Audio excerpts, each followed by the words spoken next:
안녕하십니까. 의견연가 하정입니다. 오늘은 경희대학교 학생부 종합전형 가이드북을 통해서 입시에 대해서 한번 알아보는 시간을 가지도록 하겠습니다. 경희대 같은 경우에는 학생부 교과, 학생부 종합, 그리고 논술과 같은 일반적인 대학에서 보여준 모든 전형 요소들을 가지고 있습니다.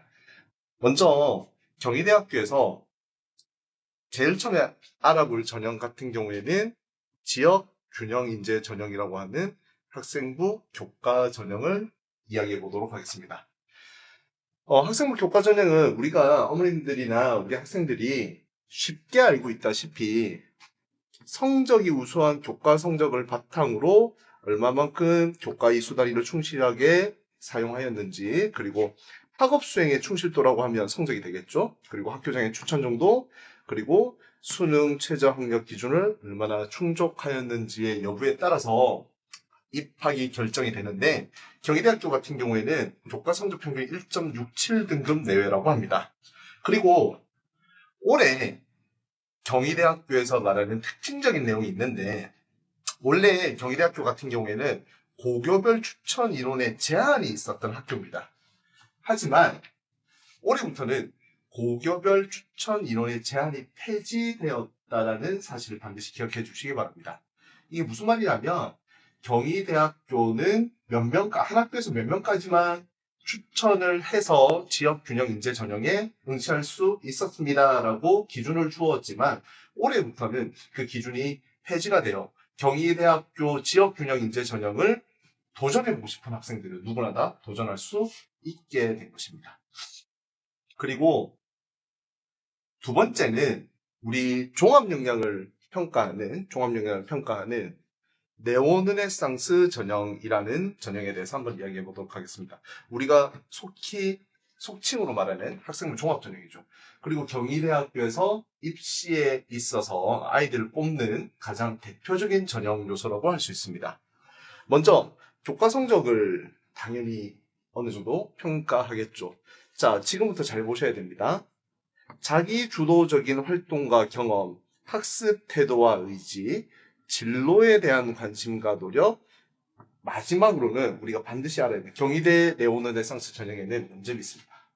면접에 대한 자신감이 있는 학생을 뽑겠다라고 이야기하고 있죠. 자, 여기서 네오르네상스 전형 같은 경우에는 합격생의 교과 성적 평균이 2.54등급 내외라고 합니다.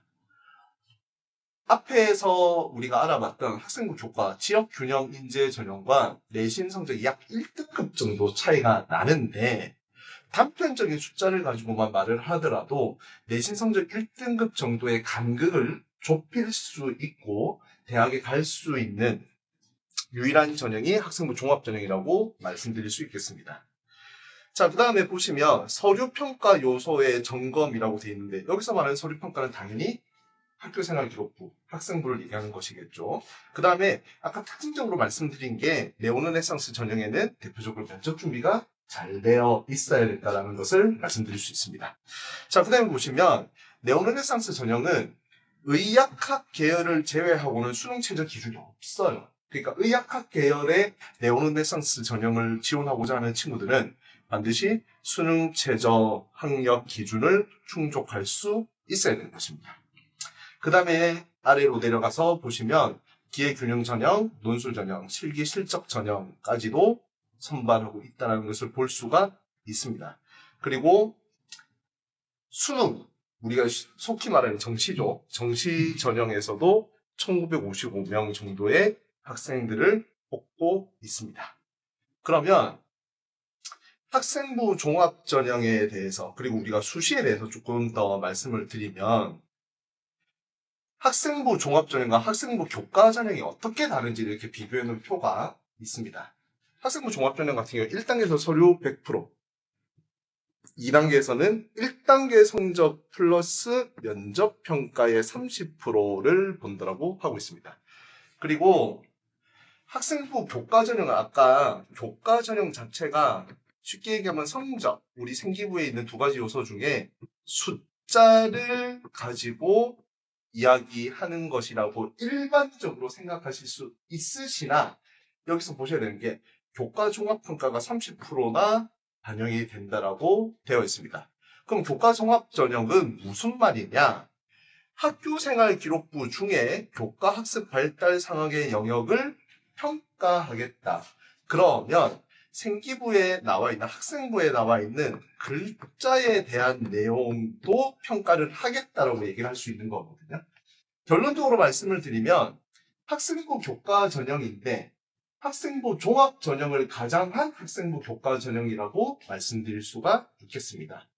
자, 다시 학생부 종합 전형 서류 평가 요소를 한번 볼게요. 크게 우리가 평가 요소에 대한 내용을 100점 만점으로 우리가 환산해 본다라고 했을 때 학업 역량 40%, 진로 역량 40%, 공동체 역량 20%로 나뉘어져 있습니다. 하지만 조금 주목해 보셔야 되는 게 요즘 대학에서 자율전공이나 자유전공이라는 말을 가지고 있는 학부들이 있죠. 쉽게 얘기하면 처음에 들어갔을 때 전공을 정하지 않는 것입니다. 전공을 정하지 않고 들어갔다가 나중에 학교에서 학업을 이어나가는 과정 중에 전공을 정하는 학부들을 얘기를 하는데 그 학과에서는 보시면 두 번째 요소의 차이점이 보여지실 수도 있어요. 왜냐하면 이 친구들은 진로, 즉 내가 어떤 과를 가겠다, 어떤 계열로 가겠다, 진로, 적합성, 전공 적합성, 계열 적합성이라는 이야기를 할 수가 없는 거거든요. 왜? 여기는 무슨 과를 가기 위해서 이 학과에 지원했다라는 말이 성립되지가 않기 때문에 그래서 여기에는 자기주도 역량이 40%가 들어가 있습니다. 자, 그러면 학업 역량이라고 하면 우리 학생들과 학부모님들이 가장 큰 착각을 하는 요소가 뭐냐면 성적 좋으면 되겠지. 생기부에 나와 있는 학생부에 나와 있는 숫자가 높으면 되겠지. 라는 생각을 하시는데 부정은 못하겠어요, 저도. 부정은 못하겠지만 자, 여기 세 번째 보시면 반드시 아셔야 되는 단어가 나와 있습니다. 탕구력. 이 탕구력이 무엇인가? 그러면 얘네들이 학교에서 시험 성적을 가지는 내용 중에서 탕구력을 표현할 수 있을까요? 숫자로 나와 있는 정교에서 몇 명이 있는데 석차를 몇 등을 받아서 몇 등급이 되었고 평균 점수 몇 점인데 몇 점의 점수를 받았다라고 하는 것을 탕구력을 표현할 수 있을까요? 불가능하다고 말씀드릴 수 있겠습니다. 그 불가능한 영역은 우리 아이들이 학교생활 기록부에 나와 있는 자율활동 그리고 동아리 활동과 같은 창체활동이라든지 아니면 각 교과에서 이 아이의 역량을 글로 나타내주는 세부능력 특기 사항을 통해서 알아낼 수가 있는 것입니다. 자, 그러면 우리가 학생부에는 저희 의문을 열다와 그리고 저희 설명회라든지 교육 정보를 접해보신 학부모님들과 학생들은 많이 들어보셨을 거예요. 학생부에는 두 가지 요소가 있다고 합니다. 숫자로 돼 있는 요소와 글자로 돼 있는 요소가 존재하는데 우리 경희대학교에서 나타나 있는 것은 숫자도 보겠지만 뭐를 더 중요시 보겠다? 글자의 요소를 더 중요시 보겠다라고 하는 것입니다.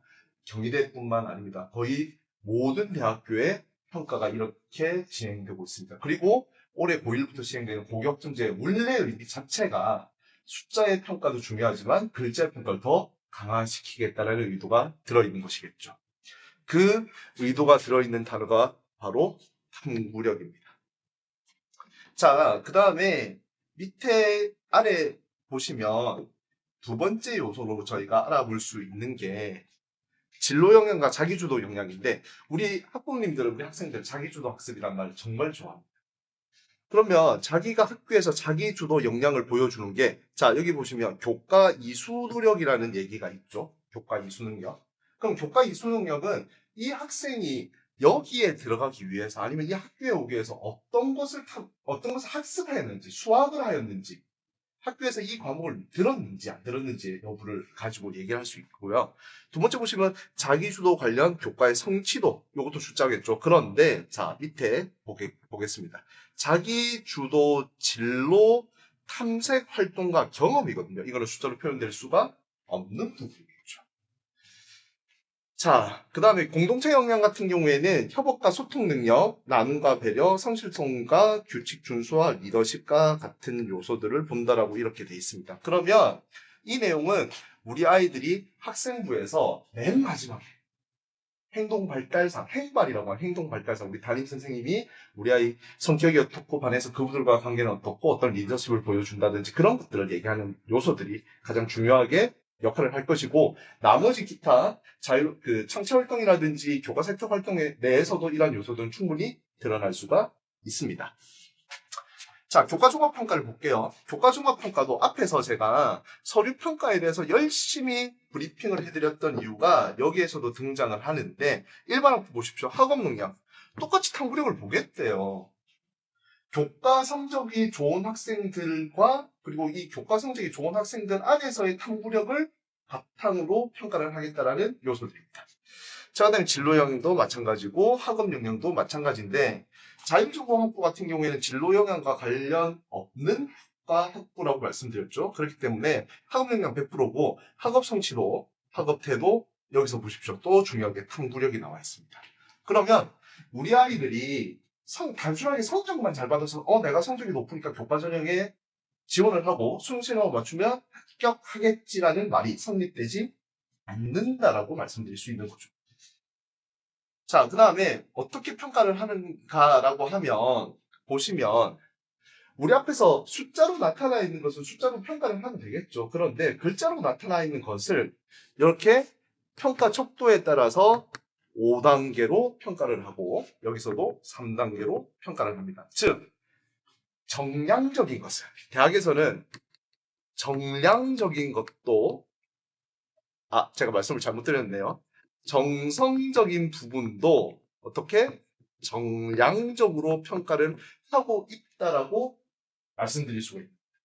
즉, 생기부에 나와 있는 내용들, 그 아이의 탐구력, 이 아이의 모습들, 이것도 대학에서는, 입시에서는 정량적으로 평가하고 있다라는 것을 말씀드릴 수가 있겠습니다. 자, 그 다음에 밑에 있는 내용은 이 아이들이 어떤 교과목에서의 이야기, 그리고 성취도도 본다, 석자 등급도 본다, 이런 것들을 말씀드릴 수가 있겠죠. 자, 그 다음에 세부 전형의 요소를 보신다라고 하면, 대표적인 네오르네상스 전형 같은 경우에는 이러한 인재상들이 있어요. 인재상들에 맞는 아이들이 이 학교의 이 전형에 지원하라고 하는 것입니다. 자, 그래서 보시면 문화인재, 글로벌인재, 리더십인재, 과학인재, 문화인, 세계인, 창조인이라고 하는 이 경희대에서 제시해놓은 키워드들에 따라서 자신의 역량을 드러낼 수 있는 친구들이 지원하는 전형이라고 말씀드릴 수가 있겠죠. 자, 그 다음에 보시면 서류평가에 대해서, 그러면 제일 궁금하실 게, 아까 정성적인 것을 어떻게 정량적으로 표현하느냐라고 물음이 생기실 건데, 거기에 대해서 말씀을 드리겠습니다. 자, 학생부 종합전형은 수치상으로는 비슷해 보이지만, 쉽게 얘기하면 성적은 비슷해 보이겠지만, 실제로 다양한 능력을 지닌 학생들의 역량과 잠재력을 다양한 관점에서 평가한다라고 되어 있습니다. 즉, 수치로만 드러나 있는 교과 성적만으로 학생을 선발하지 않고 지원자가 제출하는 학교생활 기록부를 바탕으로 학업 역량뿐만 아니라 학업에 대한 태도와 의지, 진로에 대한 관심과 노력, 자기 주도적인 활동과 경험까지도 종합적으로 평가하는 것이 학생부 종합 전형입니다. 즉, 숫자로 표현되어 있는 것 이외의 것을 많이 세밀하게 들여다보고 그것을 그러한 정성적인 부분을 정량적으로 평가하겠다는 말이겠죠. 자, 그래서 이렇게 우리 아이들이 이 학교에서 어필하기 위한 요소들이 학업, 진로, 자기주도, 공동체 역량 3가지 영역으로 나뉘는데 요걸 한번 잘 보시기 바랍니다. 배점이 40점이라고 되어 있죠. 학업 역량 40점. 근데 진로 역량과 자기주도 역량을 합쳐서 40점입니다. 그럼 이거 두 개를 나눠볼게요. 이거 두 개를 이 아이가 왜 자꾸 움직이지? 두 개를 나눠볼게요. 그러면 20%와 20%의 비율로 들어갈 수가 있다.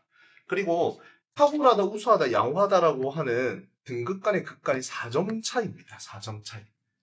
이 4점 차이를 무시할 수 없겠죠. 그러니까 결론적으로 봤을 때 이 아이들이 받았던 성적을 우수하고 탁월한 생활기록부에서 정성적인 부분에서의 평가가 성적을 뛰어넘을 수 있는 요소가 된다라고 말씀드릴 수 있겠습니다. 자, 그러면 자세히 한번 볼게요. 학업 영역에서 뭘 보느냐? 학업 성취도. 숫자로 나타나겠죠. 이 아이가 몇 등을 했고 몇 등급을 받았고 평균 점수가 얼마고. 자, 그 다음에 학업 태도. 학업 수행해 나가는 의지와 노력이 어떤 건지 글로 돼 있는 부분을 평가하겠습니다. 자, 또 나왔습니다. 탐구력. 지적 호기심을 바탕으로 사물과 현상에 대해서 탐구하고 문제를 해결하려는 노력이다. 이게 무엇인지는 조금 있다가 경희대학교에 실제로 합격한 학생의 생활기록부를 분석해 놓은 내용들이 있습니다. 그 내용을 통해서 조금 더 자세히 알아보도록 하겠습니다. 자, 진로 영향, 자기주도 역량 같은 경우에는 관련 교과 이수 노력이라는 게 있거든요. 결론적으로 봤을 때 이 이수 노력이란 말은 내가 이과에 가기 위해서 이 과목을 들었어요라는 말을 하는 거예요. 이 내용도 뒤에 가서 한 번 더 자세히 보도록 하겠습니다. 자, 성취도 나와 있죠. 그 다음에 활동과 경험 나와 있습니다. 자, 그 다음에 공동체 역량도 협업과 소통 능력, 나눔과 배려, 성실성과 규칙 준수 그리고 리더십에 대한 것을 평가한다라고 되어 있습니다. 자, 그러면 학업 성취도는 어떻게 볼 것인가? 고교 교육 과정에서 이수한 교과의 성취나 학업의 발전 정도. 여기 보면 발전 정도라는 말이 나와 있죠. 이런 아이들이 있어. 엄마 나 1학년 1학기 중간고사 못 쳤으니까 나 좋은 대학 못 갈 것 같아. 나 이제 어떡하지? 엄마 나 입시 망했어 라고 하는 친구들 있거든요. 어머니는 이런 말씀 많이 들어보셨을 거예요. 대입에서는 우상향 곡선을 그리는 것을 좋아한다. 서울대학교 같은 경우에는 이 수치적인 내용을 그렇게 크게 따져보지 않겠다라는 말을 하고 있습니다. 하지만 경희대학교는 요 요소들 있죠. 학기별, 학년별 성적 추이는 어떠한가? 그러면 1학년 때 시험을 못 쳤다라고 해서 포기할 것이 아니라 꾸준히 자신의 역량을 확장해 나가고 그리고 자기가 발전하는 모습을 수치상으로 보여준다면 좋은 평가를 받을 수가 있게 되겠죠. 자, 두 번째, 학업을 수행하고 학습해 나가는 의지와 노력이 평가가 되고요. 자, 탐구력 한번 볼게요. 지적 호기심을 바탕으로 사물과 현상에 대해서 탐구하고 문제를 해결하는 노력. 그러면 우리 아이들이 탐구까지만 하는 친구들이 있어요. 내가 학교에서 어떤 과제가 나와서 이 과제를 수행했다라고만 얘기하는 친구들이 있습니다. 그러면 문제를 해결한다는 말은 앞에 선행되어 있는 탐구의 결과를 바탕으로 문제를 해결해 나가는 심화 탐구가 이루어져야 된다라고 말씀드릴 수가 있겠죠. 즉 학교에서 충실하게 수행평가라든지 그런 걸 열심히 하는 건 당연한 겁니다. 그렇지만 그것이 생활기록부에서 학생부에서 조금 더 대입해서 나에게 우수한 역량으로 그리고 나를 어필할 수 있는 자료로 평가되기 위해서는 반드시 후속적인 활동이 필요하다라고 말씀드릴 수 있고요. 그 후속적인 활동은 앞에 선행되어 있는 내용을 바탕으로 해야 되는 것입니다. 그래서 이렇게 활동을 하게 된다면 탐구 활동 등을 통해 지식을 확장하고 노력하고 있는가? 탐구 활동에서 구체적인 성과를 보이고 있는가? 학문에 대한 열의와 지적 관심을 드러내고 있는가라고 얘기를 할 수 있겠습니다. 그럼 이 탐구력이 정말 중요하겠죠. 이제부터. 자, 그러면 사례를 한번 볼게요. 기계공학과 일반고 지원자랍니다. 일반고 지원자. 자, 이 친구를 보면요. 특징적인 게, 우리가 경희대 정도 가려면 아까 교과로 가기 위해서는 1.67등급 평균 점수 정도 받아야 된다. 그럼 1등급이 되게 많고 3등급이 없어야 되겠죠. 보세요. 3등급 여기 있습니다. 많아요. 생각 외로. 많아요. 자, 그럼 1등급 한번 표시해 볼게요. 1등급. 3개밖에 없네요. 평균을 내보면 2등급이라는 숫자가 넘어갈 겁니다. 그냥 우리가 단순하게 수치적으로 개수만 나열해 본다고 하면. 그리고 뒤에 보시면 이 친구가 뒤에 페이지에 1등급이 하나도 없어요. 하나도 없어요. 그리고 우리 어머님들 지금 한참 고등학교를 고민하고 계신 예비 고1 어머님들께서는 우리 아이가 조금 더 인원수 많은 학교를 가야 되지 않을까? 라는 생각을 하시고 지금 고1들은 한참 본인들이 2, 3학년 때 배울 과목들을 선택을 하고 있거든요. 그 선택에 있어도 이 과목에 가야지 인원수가 많아서 등급받기가 좋지 않을까라는 생각을 하고 계시고 그게 틀렸다라고는 말씀 못 드리겠습니다. 하지만 이 아이를 보십시오. 1학년 때 성적을 보시면 1학년 때 거의 모든 과목은 정규생이 다 같이 듣습니다. 정규생. 이 학교는 인원수가 많은 학교가 아니에요. 130명 정도 있는 학교입니다. 130명 정도. 그래서 일반 고등학교고 130명 정도가 있는 학교이고 일반적인 고등학교인데 자, 이 학교에서 어떻게 평가 포인트를 잡았는지 경희대에서는 기회국가 지원자로 자연계열 학생 수가 전체 학생 수가 약 130명 정도의 비교적 작은 학교를 다니는 학생입니다. 지원자가 제약한 학교는 1학년 기초과목 과목 평균 점수가 50에서 70점, 표준 편차가 10 중반대로 보통의 학업 성취를 보이는 일반고로 볼 수 있습니다. 물론 학년별, 과목별 평균치만으로 지원자가 제약한 학교의 전반적인 학업 성취 수준을 판단할 수 없지만 대략적으로 그렇게 보인다는 말입니다. 대략적으로. 그래서 기초국가교에서는 국어, 수학 교과가 탐구 교과보다 해당 고교의 일반적인 학업 성취 수준을 볼 수 있는 지표가 되기도 하지만 고교에 따라 과목별로 지필평가, 수행평가 비중이 다르기 때문에 평가자는 지원자의 학생부 세부 능력 특기사항을 보다 보세요. 학생부 세부 능력 특기사항을 보다 면밀하게 지원자가 취득한 성적의 의미를 파악하려고자 합니다. 단순하게 나타나 있는 숫자만 보지 않겠다라고 하는 의도를 보실 수가 있겠죠. 그렇죠? 자, 그래서 이 아이의 이 지원자의 원점수가 이 정도 되고 등급은 1에서 3등급 정도로 보입니다. 수학 같은 경우에는 87점을 받아서 2등급을 했고 수학 토 과목 같은 경우에는 87점을 받았는데도 3등급으로 동일한 원점수에도 과목에 따라 등급의 차이를 보이고 있어 작은 학교의 특성을 고려해야 합니다. 즉 성적이 1등급이 무조건 좋다, 2등급이 나쁘다 라고 평가하지 않는다는 것이겠죠. 지원자는 기초탐구 교양 과목 모두 특별히 소홀한 과목 없이 비슷한 성적을 유지하였습니다. 전 과목에 고르게 잘했다는 말이겠죠. 내가 이과를 갈 거니까 나는 문과 쪽 과목 안 해도 돼 라는 말이 성립되지 않는 것입니다.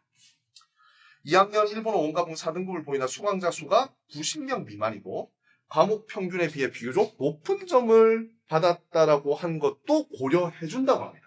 즉 내가 이 과목에 아이들이 작아서 등급이 안 나오면 어떡해? 라고 걱정을 하실 필요가 없다는 것이겠죠. 자, 그리고 고등학교 과목 편성이 학년이 올수록 진로 선택 과목이 많아지는데 평가자는 지원자의 성적 추이를 평가할 때 더욱더 신중하게 한다고 합니다. 그래서 1학년 기초교과 성적, 2학년 일반 선택교과 수강자 수, 원점수, 표준편차, 3학년 진로 선택 과목에서의 성취도별 분포율 보세요. 세부 능력 및 특기사항의 내용을 종합적으로 고려하여서 평가를 한다고 했습니다. 자, 그러면 이 아이를 한번 볼게요. 기계공학과죠. 기계공학과. 이과생입니다. 그러면 기계공학과 학생인데 보시면 이 친구는 전반적으로 봤을 때 본인이 받은 원점수가 평균 점수보다 다 높은 점수를 받고 있습니다. 그리고 이 친구는 등급이 낮더라고 하더라도 평균 점수가 높고 어느 정도 자신이 모든 영역에서 열심히 노력했다라고 하는 요소들이 보입니다. 특히 통합사회 같은 경우는 95점까지 받았네요. 등급도 올라갔고요. 자, 그 다음에 반드시 보셔야 되는 게 이 친구가 기계공학과니까 우리가 일단 생각해야 되는 과목이 수학. 자, 그 다음에 보시면 자, 중요합니다. 과학 과목에서 물리학, 화학, 지구과학을 2학년 때 일반 선택 과목을 전부 다 배웠어요. 그리고 물리학의 인원수를 한번 보실까요? 화학과 비교해봤을 때 2배 이상의 차이를 보이고 있습니다. 그래도 이 친구는 물리학을 선택을 해서 내가 기계공학과에 가기 위해서 노력을 했다는 것이 눈에 띄게 보이죠. 왜? 등급은 3등급이나 평균 점수보다 높은 점수를 받았고 이 아이는 물리학을 배워야지 내가 이 대학을 갈 수 있다, 이 학과에 갈 수 있다라는 생각을 하고 있다는 것이 보인다라는 것입니다. 이게 더 잘 보이는 것이 진로 선택 과목에 보시면 이 친구 보세요. 1학년 때 수학 과제 탐구, 그 다음에 기하 정보 처리, 인공지능 수학, 수학에 관련돼 있어서 본인이 들을 수 있는 모든 영역의 수업을 다 들은 거예요.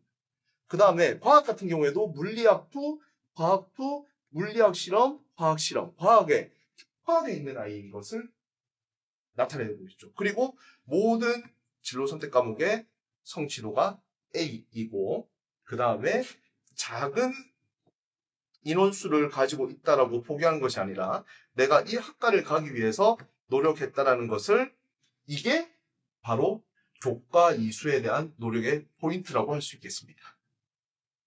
자, 그러면 이 아이가 세부능력 특기사항이 어떻게 됐는지 한번 볼까요? 아까 세부능력 특기사항 글로 되어 있는 부분을 평가한다고 했었죠? 자, 수학2에서 로켓 분야의 미적분과 관련성 있는 관심을 가지고 미적분의 쓸모를 읽었습니다. 그 후 동아리의 로켓 제작 활동에 참여하여 제어 장치에 관심을 가지고 장치 제어 방식의 PID 원리를 관한 추가 보고서를 제작했습니다. 아까 말씀드렸죠? 선행되어 있는 지적 의심을 바탕으로 선행되어 있는 활동 이후에 그것을 확인하고 심화시키는 심화탐구 보고서를 제출한 겁니다. 어디에서? 수학에서. 수학적 원리를 분석하고 이를 활용하는 능력이 돋보이며 자신의 한계를 단정 짓지 않고 지금의 위치. 자, 자신의 한계를 단정 짓지 않고 지금의 위치에서 향상되기 위해 노력하는 학업에 대한 열정과 태도를 보여주고 있죠. 어머니들 학교생활 기록부를 보실 때 이런 내용을 보시는 분들도 계십니다. 아마 우리 자녀들의 학교생활 기록부 한번 보셔요. 수학에 대해서 2차 함수의 원리에 대해서 정확하게 이해하고 문제풀이 능력이 뛰어난 학업에 대한 얘기만 계속 나와 있는 생활 기록부들이 있거든요. 학교에서. 근데 보십시오. 그런 내용이 있습니까? 비슷한 내용이 여기 한 번 언급되네요. 수학적 원리를 분석하고 이를 활용하는 능력이 돋보인다. 이 내용 말고는 계산을 잘한다, 문제를 잘 맞춘다, 심화 문제를 푼다. 이 아이가 그런 능력이 있는 것조차 몰라도 된다라고 얘기할 수 있는 거예요. 왜? 수학을 가지고 본인이 실제로 어떻게 활동을 하고 어떻게 써먹는지를 봐야 되니까. 자, 그 다음에 보겠습니다. 물리학을 볼게요.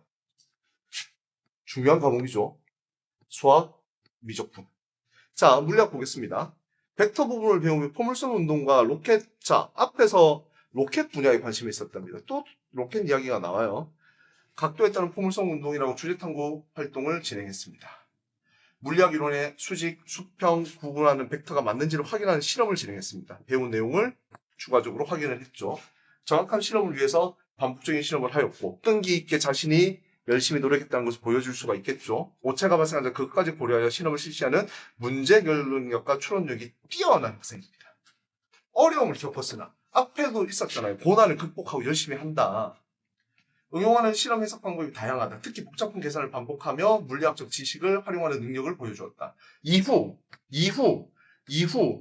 시간은 흐르지 않는다라는 책을 읽으면 고전역학에 뛰어나는 상대성 이론을 이해하려고 노력하였고 라고 되어 있습니다. 단순하게 뭐를 했다라는 내용이 아니죠. 자, 그 다음에 정말 재밌는 거 한 개 보여드릴게요.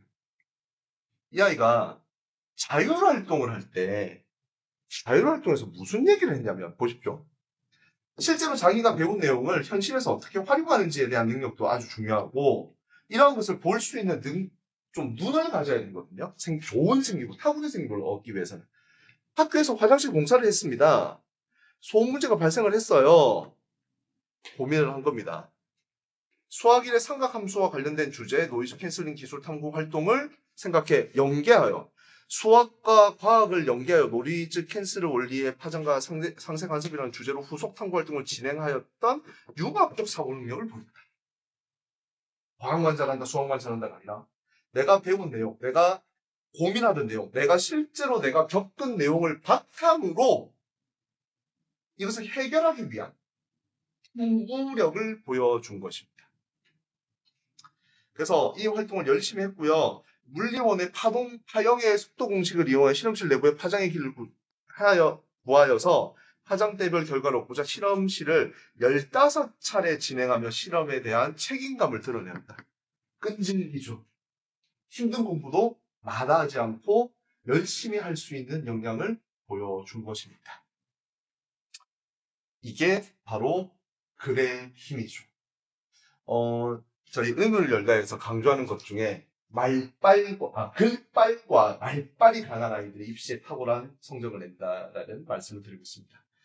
그와 같이 이러한 강력한 글빨을 가지고 있는 친구들이 실제로 대학에서는 이 아이가 진짜 이 활동을 했는지 확인해보고 싶을 거 아니겠습니까? 그러면 면접을 통해서, 2차 평가의 면접을 통해서 그걸 확인하고, 거기에서는 이제 이 글빨에 대한 말빨까지 확인해보겠다는 말이 되겠죠.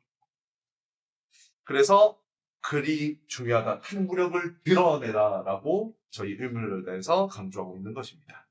자, 평가 포인트를 볼게요. 지원자의 학생부를 보면 교과에서 배운 내용을 활용하여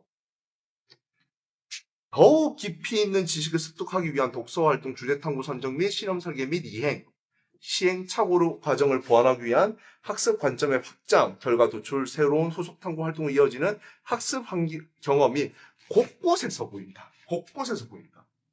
이 과정 속에 지원자의 학습 성향은 포기하지 않는 과제 집착력과 목표의식, 자발적 학습 노력이 돋보인다라고 평가하고 있습니다. 제가 앞에서 세특에 대한 이야기를 할 때 강조했던 부분이 바로 이 부분으로 작용하여 긍정적으로 합격에 영향을 준 것입니다. 그럼 결론적으로 볼게요. 수치로 보이는 교과 성적뿐만 아니라 학업을 수행하고 학습해 나가는 노력, 직접 호기심을 가지고 탐구하는 문제를 해결해가는 노력 등의 학업 태도와 탐구력이 어떠한가를 생활기록부에서 여러 맥락 속에서 고루 살펴보면서 평가한다고 하고 있습니다. 학부모님들, 그리고 우리 학생들, 공부를 잘하는 것, 성적을 잘하는 것, 성적이 잘 나오는 것, 시험을 잘 치는 것은 별개라고 생각합니다. 내가 시험 성적을 잘 받기 위한 공부를 하는 것은 어떻게 보면 기본값이 되겠죠. 어느 정도 학교에 지원하기 위해서 어느 정도 성적을 받아야 되는 것은 기본값이 되는 것입니다. 그러면 그 학교에 지원하는 여러 친구들은 나와 비슷한 성적들을 가지고 있겠죠. 그러면 여기에서 숫자로만 표현되는 것에 경쟁력을 갖추시겠습니까? 아니면 글빨과 말빨을 통해서 경쟁력을 갖추시겠습니까? 오늘은 의문을 열다해서 경희대학교 학생부 종합전형 가이드북에 나와 있는 내용을 가지고 여러분들과 입시에 대해서 얘기를 해봤습니다. 앞으로 더 좋은 컨텐츠로 여러분과 만나도록 하겠습니다. 감사합니다.